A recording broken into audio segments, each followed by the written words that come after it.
Mitos tentang uang. Assalamualaikum warahmatullahi wabarakatuh. Halo teman-teman sekalian, saya Andi Setiawan BED. Kali ini kita akan membahas bersama tentang uang. Uang adalah aset liquid yang digunakan untuk memfasilitasi transaksi nilai. Ini digunakan sebagai media pertukaran antara individu dan individu lainnya. Ini juga merupakan penyimpanan nilai dan unit hitung yang dapat mengukur nilai barang lain. Sebelum penemuan uang, sebagian besar perekonomian bergantung pada barter, di mana setiap orang akan menukarkan barang yang mereka miliki secara langsung dengan barang yang mereka butuhkan, misalnya antara padi dengan ayam.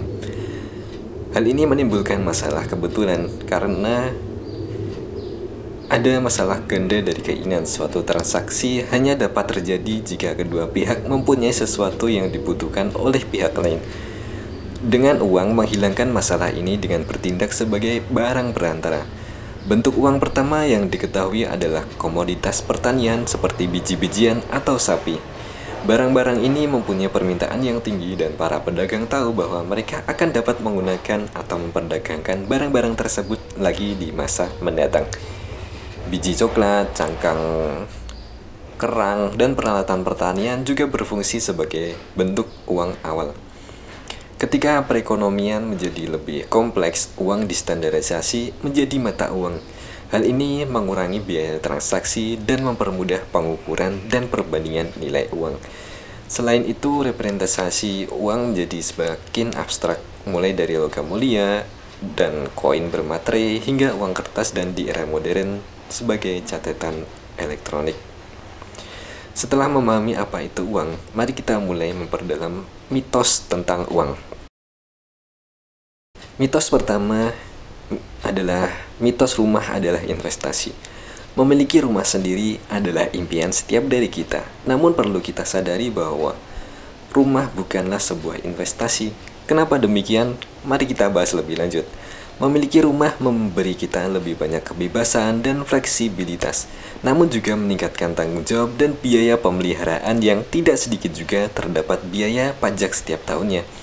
Bagi banyak orang, termasuk mereka yang suka berpindah-pindah, tidak ingin mengkhawatirkan biaya perbaikan rumah atau tidak mampu membayar biaya kepemilikan rumah yang sangat besar saat ini, menyewa merupakan pilihan yang terbaik. Robert Kiyosaki, seorang penasehat keuangan dari Amerika, mengatakan bahwa rumah bukanlah aset, karena rumah mengambil sebagian uang kita untuk perawatan, pajak, biaya lainnya, sehingga tidak ada arus kas yang masuk dalam keuangan pribadi kita, kecuali saat kita menyewakan atau menjualnya. Daripada memasukkan uang ke dalam saku kita, dengan memiliki rumah yang utama, hal ini mengeluarkan uang dari saku kita dalam bentuk hipotek, pembayaran utilitas, pajak, pemeliharaan, dan banyak lagi. Itu adalah definisi sederhana dari sebuah kewajiban. Saat melihat definisi teknis, suatu aset memasukkan uang ke dalam saku kita, dompet kita. Karena rumah kita mengeluarkan uang setiap bulannya, ini adalah sebuah liabilitas, jadi bukan sebuah aset.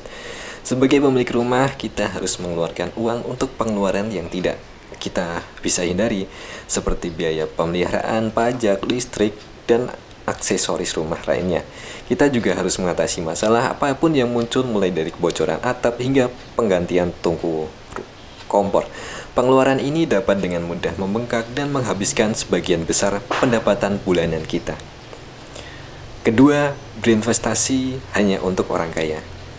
Siapapun yang memiliki sedikit uang atau tabungan dapat mulai berinvestasi, karena dengan uang 50.000 kita bisa mulai membeli reksadana. Bahkan dengan uang 10.000 kita bisa membeli satu lot saham kecil. Siapapun yang mampu dapat mulai berinvestasi, karena selalu ada opsi pada setiap tujuan kita. Strategi investasi yang cerdas dapat menjadi cara terbaik untuk memanfaatkan uang dan mulai menuju kemandirian finansial.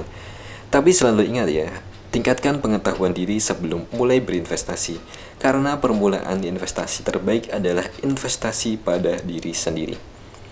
Ketiga, mitos ketiga adalah pasangan saya mengatur keuangan, jadi saya tidak perlu tahu tentang uang.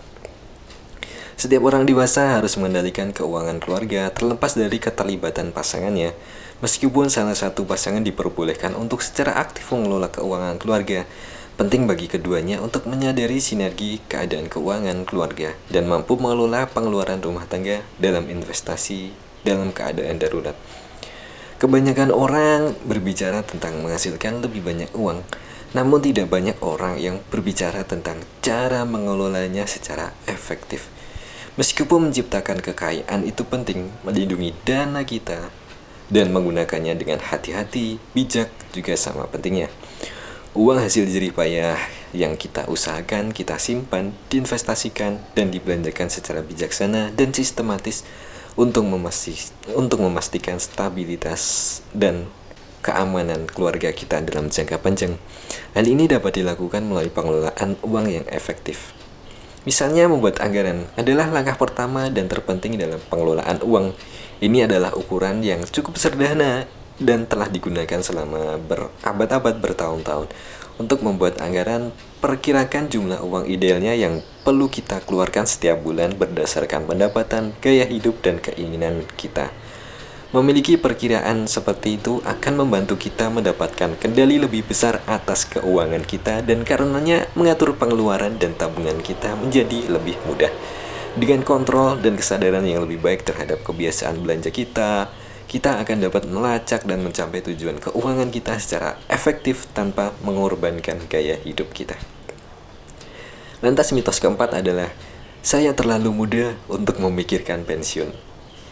Perlu kita ketahui bahwa semakin muda kita mulai membangun dana pensiun, semakin sedikit yang harus kita sisihkan setiap bulannya dan semakin banyak kita akan menabung pada saat kita siap untuk masa pensiun. Hadiahilah diri kita sendiri pada masa pensiun yang nyaman dan bebas stres dengan memaksimalkan kontribusi dana pensiun kita dan memanfaatkan kontribusi dana pensiun dari pekerjaan kita. Masalah utama dalam mengelola uang kita di masa pensiun adalah melampaui penghasilan kita. Kita memerlukan penghasilan yang cukup sehingga kita tidak perlu kembali bekerja di kemudian hari atau melakukan sesuatu yang drastis untuk memenuhi kebutuhan dasar pada masa pensiun. Hal ini membutuhkan perencanaan yang matang. Bahkan jika kita memiliki sejumlah besar uang ketika kita pensiun, kita tidak bisa terlalu berhati-hati dengan kekhawatiran ini. Tantangannya adalah bagaimana mengelola uang di masa pensiun, mencari cara untuk menarik pendapatan dari portofolio investasi kita, mendukung kita siap pada masa pensiun, sambil tetap memungkinkan pertumbuhan untuk menambah pendapatan kita di kemudian hari dengan investasi juga yang berhati-hati tinggi. Kesimpulannya di sini adalah, uang dalam ilmu ekonomi tradisional didefinisikan sebagai alat tukar yang dapat diterima secara umum, dan uang juga merupakan benda terpenting bagi kehidupan karena tanpa uang, hidup akan terasa susah, tidak bisa bersedekah, dan lain-lain. Ada banyak alasan mengapa orang tetap miskin sepanjang hidup mereka. Hukum kepercayaan mengatakan bahwa apapun yang diyakini dengan perasaan akan menjadi kenyataan. Banyak orang yang percaya hal-hal yang sama sekali tidak mungkin berkaitan dengan uang atau mitos, bahwa hidup kita terjadi karena suatu alasan. Untuk setiap efek ada sebab-sebab khusus. Ingat ini, tidak ada jalan instan untuk menuju kekayaan. Jadi sisihkan waktu kita tiap hari untuk belajar melipat gandakan penghasilan dari berinvestasi, berdagang, berjualan, dan karir profesional kita. Saya Andi Setiawan BID, terima kasih telah mendengarkan. Silahkan like, comment, subscribe, dan diskusi di kolom komentar. Sampai jumpa di video selanjutnya. Assalamualaikum warahmatullahi wabarakatuh.